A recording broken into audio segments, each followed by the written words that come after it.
세계 최대 전자 전시회 CES가 다음 주죠. 11일 개최됩니다.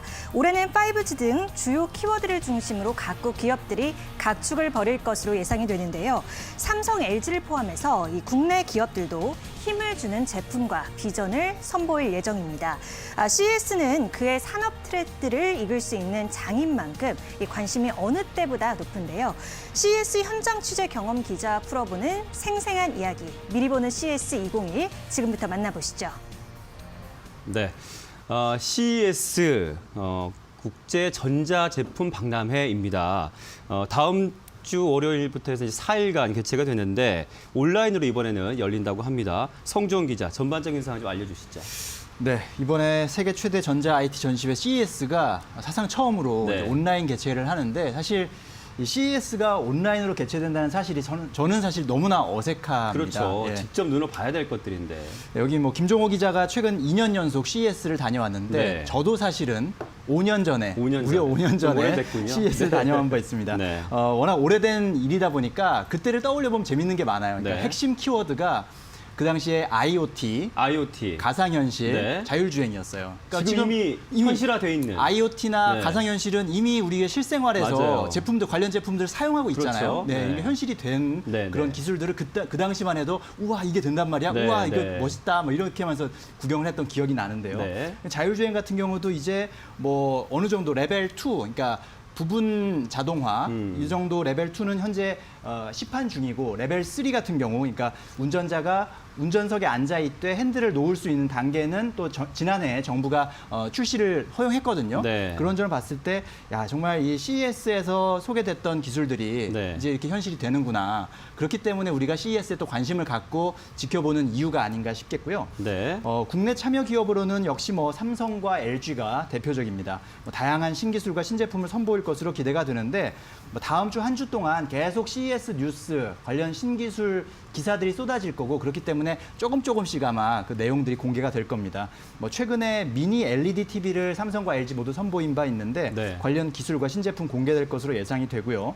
또 LG 같은 경우는 그 OLED 패널 중에 좀 휘어지거나 혹은 자체적으로 소리를 내는 네.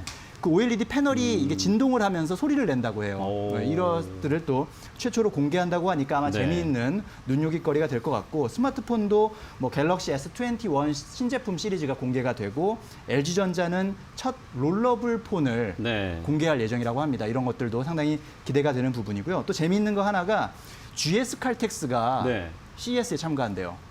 GS 칼텍스는 오일 회사. 예, 정유사잖아요. 정유사잖아요. 정유사가 네. 왜 가전 IT 전시회 참여하는지 궁금하실 네. 텐데 사실 뭐 정유사들도 새로운 사업들, 새로운 그런 신성장 동력들을 찾고 있고 그중에 GS 칼텍스 같은 경우는 이제 주유소를 거점으로 한 드론 배송 서비스 그리고 미래형 주유소 이런 모습들을 이번 CES에서 좀 선보인다고 하니까 네. 그 모습도 좀 기대를 해볼 만하겠습니다. 네, 미래 최첨단 기술이 우리 어느 분야에든 다 해당이 될 수 있는 사회로 지금 가고 있다는 느낌 드는데요. 앞서 또 김종호 기자가 가장 최근에 다녀오신 재작년이 되겠군요, 그렇죠? 네, 다녀오신 분으로서 오늘은 좀 현장 중계 분위기를 한번 연출해 볼까요? 자, 라스베가스 현장에 나가 있는 김종호 기자, 지금 현장 분위기 전해주시죠. 네, 여기는 미국 라스베가스인데요. 미국 라스베가스는 아니고 지금 스튜디오에 있습니다. 그렇습니다. 네, 제가 앞서 2019년과 2020년에 2년 연속으로 미국 라스베가스로 비행기를 타고 날아가서 네. 그 CES 현장에 직접 다녀왔습니다. 사실 CES 출장은 기자들이 그렇게 반기는 출장은 아니에요. 왜요? 왜냐하면 시차가 반대이기도 하고 그렇죠. 또 일단. 비행기를 오래 타야 되고 또 가서 스케줄이 굉장히 빡빡합니다. 그렇기 때문에 뭐 라스베가스니까 가서 이제 좀 카지노도 좀 할 것 같은데 네. 정작 이게 몇 번 땡기지도 못하고 못 땡기는 기자들도 있고요. 그렇기 때문에 굉장히 좀 힘든 출장. 네. 또 기사를 사실 또 관광의 도시인데 전혀 관계없이 그렇죠. 일만 하다 오는 상황이군요. 그렇습니다. 네. 또 기사를 다 써서 이제 한국으로 보내면 또 이제 자고 있을 때 서울에서 네. 갑자기 기사를 수정하라고 한다든지 애로사항을 여기서 네, 다 풀고 가겠습니다. 네, 네. 그런 부분들이 있어서 저도 이제 2번 연속 갔다 오니까 이제 네. 저희 부서 선배들이 굉장히 고생을 했다고 할 정도로 그렇게 어려운 출장인데요. 네. 제가 현장에서 이제 좀 느꼈던 거는 전시 스케일이 굉장히 압도적입니다. 이제 우리가 흔히 스케일이 이제 다르다라는 표현을 쓰는데 그 표현이 정확할 것 같아요. 미국 라스베가스가 사막 한가운데 있기 때문에 그 가운데 이제 축구장 30여 개에 맞먹는 뭐 전시관을 지어놓고 이제 전시를 합니다. 와. 전 세계 160개국에서 4,500여 개 업체가 이제 부스를 설치하고 17만 명이 방문합니다. 이제 지난해 기준으로 저희 이데일리에서 기자 4명이 4박 5일 동안 CES를 다녀왔거든요.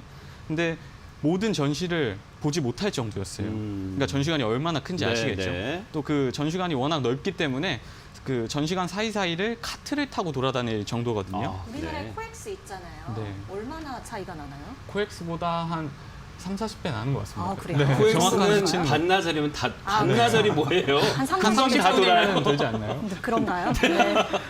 그래서 아마 엄청난 규모죠. 스케일이네요. 네. 그래서 아마 그 규모를 상상하실 수 있을 것 같고요. 또 현장에서 느낀 건 우리 삼성과 LG 같은 국내 기업들이 주인공이라는 사실입니다. 아. 삼성과 LG는 매년 CES에서 업계 최대 규모의 전시장을 꾸미고 이제 전시 관람객들을 맞는데요. 네. 실제로 삼성과 LG 전시장에는 전시 기간 동안 이제 발을 디딜 틈이 없을 정도로 인기를 끕니다. 네. 또 최근에는 현대차나 SK 같은 기업들도 이제 존재감을 뽐내고 있고요. 이제 현장에 가서 이제 살펴보면 이제 우리 기업과 비교했을 때 이제는 일본 기업들이 좀 상대가 되지 않습니다. 너무 초라해 보일 정도고요. 그 정도군요. 네, 이제 중국 같은 경우에는 화웨이 정도가 돼야 이제 뭐 조금 비교할 수 있을 정도거든요. 그러니까 현장에 가면 저도 모르게 이제 애국심이라든지 뭐 자부심 이런 게 들더라고요. 네. 네. 근데 이제 아쉽게도 올해는 이제 코로나 때문에 온라인으로 행사가 열리잖아요. 네. 그래서 CES에 참가하는 기업들의 고민이 굉장히 크게 늘었습니다. 네. 대규모 전시 대신에 온라인으로만 홍보를 해야 하니까 이제 그 방식이나 효과 등을 두고서 이제 고심이 되게 깊어진 겁니다. 네. 실제 삼성과 LG 같은 경우에는 지난해 9월 열렸던 그 독일 그 베를린에서 열린 IT 전시회죠. 이파 전시회에서 이미 온라인으로 한 차례 홍보를 한 적이 있습니다. 네. 근데 이제 내부적으로 평가가 나왔는데요. 정말 형편없었다. 홍보 효과가 떨어졌다. 네. 그런 평가를 받았다고 해요. 그래서 지금 내부적으로는 이번 CES에서 좀 3D 같은 기술들을 활용해서 좀 가상 전시관 등을 더 적극적으로 활용한다고 하니까요. 네. 이런 기업들의 새로운 시도에 좀 주목해 볼 필요가 있을 것 같습니다. 네. 사실 그 CES에서 최초로 선보이는 신제품에 대한 그 관심도가 높지만 또 그곳에 탑재되어 있는 기술이 사실 그 핵심인데 이 기술들이 그러니까 상용화된다거나 대중화될 때까지 시차가 좀 있잖아요. 어느 정도로 좀 바라보십니까? 네, 이 부분은 약간 기업마다 전략과 좀 연결지어서 네, 좀 네. 생각할 필요가 있을 것 같습니다. 이제 기업들이 CES에서 정말 많은 신제품과 신기술을 쏟아내는데요. 네. 이게 바로 출시되지는 않습니다. 물론 바로 출시되는 제품들도 있긴 하지만 극소수고요. 이제 기업들은 보통 CES에서 선보인 기술들을 이제 가지고 뭐 대중의 반응이나 업계 반응을 살피기도 하고요. 또 시장 분위기까지도 이제 체크해서 상용화 여부를 결정합니다. 아무리 대단한 신기술이라고 하더라도 이제 업계 평가가 좀 좋지 않거나 아니면 시장에서 이제 아직 받아들이기 좀 이른 감이 있다 하면 당연히 아무리 좋은 기술이라도 이제 선보일 수가 없게 되는 그렇죠. 거잖아요. 네. 예를 들어서 좀 설명드리면 삼성전자가 지난해 CES에서 이제 AI 로봇인데요. 지능형 로봇인 볼리라는 것을 선보였습니다. 볼리는 이제 공같이 생겼는데요. 이렇게 네. 공같이 생겼는데 바닥을 돌아다니면서 사용자와 의사소통을 하고 또 명령을 따르기도 합니다. 애초 삼성전자는 이거를 출시할 계획은 없었고요. 그냥 소개를 하려고 했는데 이게 현장에서 반응이 터진 거예요. 너무 귀엽다. 하나 갖고 싶다. 네, 네. 이런 반응이 쏟아지니까 다시 이제 출시를 고려하게 된 네. 케이스가 있습니다. 또 2019년에는 LG전자가 이제 롤러블 TV라고 굉장히 화제가 됐던 TV가 맞아요. 있죠. 네. 이거를 현장에서 선보여서 정말 박수도 받고 상도 많이 받았거든요. 네. LG는 이거를 바로 출시하겠다고 했는데 정작 이거는 이제 기술 완성도라든지 뭐 시장 반응 때문에 네. 조금 뒤로 밀리면서 결국에는 2년 뒤인 지난해 말에 이제 출시했습니다. 되게 네. 출시가 늦어진 거거든요. 네. 그래서 올해 이제 기업들이 선보일 다양한 신제품도 이 같은 여러 변수, 평가, 분위기 등을 고려해서 시장에 출시 시기를 저울질할 것으로 보입니다. 네.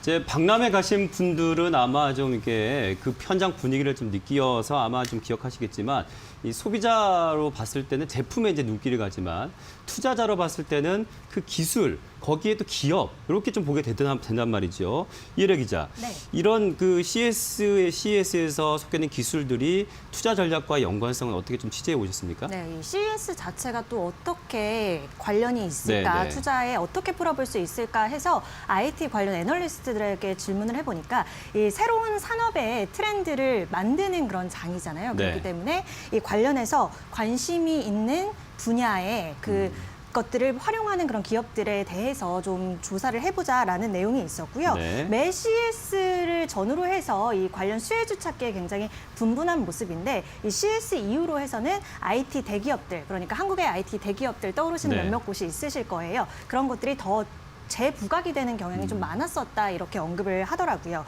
관련해서 현대차 그룹이 2018년부터 미래 모빌리티를 좀 강조를 해왔었습니다. 네. 지난해에는 현대모비스가 자율주행 기반의 모빌리티 기술을 선보인 바가 있는데요. 현대차도 2배 수준으로 주가가 이후 올랐고요. 현대모비스 역시나 23만 원 선에서 30만 원 선까지 주가가 오르는 모습을 보였습니다. 물론 이 CES만이 주가에 영향을 미쳤다라고 보기에는 조금 어려움은 있지만 네. 아무래도 기업의 대전략인 만큼 이것을 활용해서 지속적으로 발전, 성장을 시키면서 계속 이야기를 하는 만큼 주목을 해볼 수 있다라고 얘기를 해볼 수가 있을 것 같고요. 또 시청자분들께서 요새 해외 주식도 좀 많이 보시잖아요. 그렇죠. 이 CS에서 최근 몇 년 사이에 콘텐츠에 관련해서도 굉장히 주목을 많이 했었습니다. 네네. 이 넷플릭스 떠오르실 텐데 네. 2018년에 홍보를 CS에서 관을 부스를 설치를 해서 진행을 했었습니다. 그 이후에 아시아 시장에서 확대하는 그런 사업을 확대하는 수순을 보이기도 했었는데요. 3년 사이 주가가 지금 보시면 30달러 선에서 500달러 선까지, 네, 300달러 선에서 300달러에서 500달러 선까지 올라오는 모습을 보실 수가 있습니다. 네. 정리를 해드리자면 주가의 영향을 이 CS가 딱 미쳤다라고 말하기는 좀 어렵지만 아무래도 기업들의 전략을 알아볼 수 있는 장인 만큼 그런 지속적으로 발전시키는 것이 어떤 것이냐 이렇게 큰 관점에서 네. 바라볼 수 있다는 점을 참고를 해보시면 좋을 것 같습니다. 좋습니다. 자, 뭐 우리 이데일리를 즐겨 시청하신 시청자 여러분도 그렇고 우리도 투자자 관점으로 이제 보게 되는 사람들이기 때문에 CES 2021의 관전 포인트를 어떻게 가져갈지는 김종호 기자에게 좀 여쭤보겠습니다. 네, 물론 삼성이나 LG가 내놓을 이번 이 CES에서 내놓을 그런 뭐 신제품 하나하나에 관심을 가지시는 분들이 굉장히 많을 네. 것 같은데요. 이 전시를 좀 더 제대로 즐기기 위한 꿀팁을 하나 드리자면 네. 좀 멀리서 이제 주요 키워드를 살펴보시면서 보시면 더 재밌을 것 같아요. 키워드요? 네, 그렇습니다. 최근 3, 4년간 CES의 주요 키워드는 사실 좀 비슷비슷했습니다. 인공지능이나 이제 로봇, 5G 등 이런 기술들이 주목을 받아왔잖아요. 근데 올해는 좀 새롭게 추가된 것이 있습니다. 이게 코로나가 아무래도 터졌기 때문에 비대면 기술, 비대면 수요에 맞춰서 이런 기술들이 좀 급부상하고 있습니다. 네. 근데 사실 비대면 기술이란 게 뭐 새로 나온 기술은 아니거든요. 이게 교육의 예를 들면 5G나 뭐 고화질 카메라, 뭐 애플리케이션 같은 뭐 이런 시스템을 통해서 비대면 교육이 이루어지고요.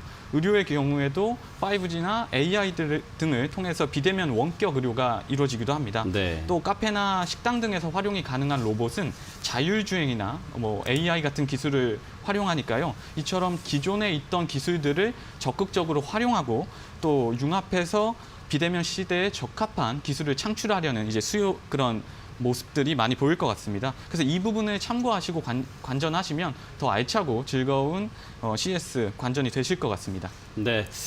이제 다음 주에 월요일입니다. 이제 4일간 CES 2021이 이제 열리는데요. 개최 이후에 지금 언급됐던 관련주라든지 종목들 좀 눈여겨보시면 좋을 것 같습니다. 성종 기자. 혹시 그 핸드폰은 어떤 통신 쓰고 계신지, 요금은 어느 정도 쓰는지 좀 얘기해 줄 수 있을까요? 비밀입니다. 아, 네. 비밀이군요. 뭐 별거 아닌 걸 이렇게 비밀로까지. 저는 이제 데이터를 많이 쓰다 보니까 이제 가족 결합도 돼서 이제 할인을 많이 받아서 한 10만 원 정도 할인 받고 있는데 한 28만 원 정도 지금 요금을 내고 있거든요. 네. 가족 다 해서요? 저만. 아, 네. 혼자요? 네, 네, 네. 많이 쓰는 많이 건가요? 많이 쓰시네요. 네. 네. 많이 하고 있어요. 뭐 여러 가지. 네. 그렇군요. 네, 이렇게 포문을 연 이유가 있습니다. 두 번째 뉴스인 이슈에서 저희가 지금 SK텔레콤이 5G 중저가 요금제 새롭게 출시한다는 얘기가 있거든요. 관련 이슈 다뤄보겠습니다.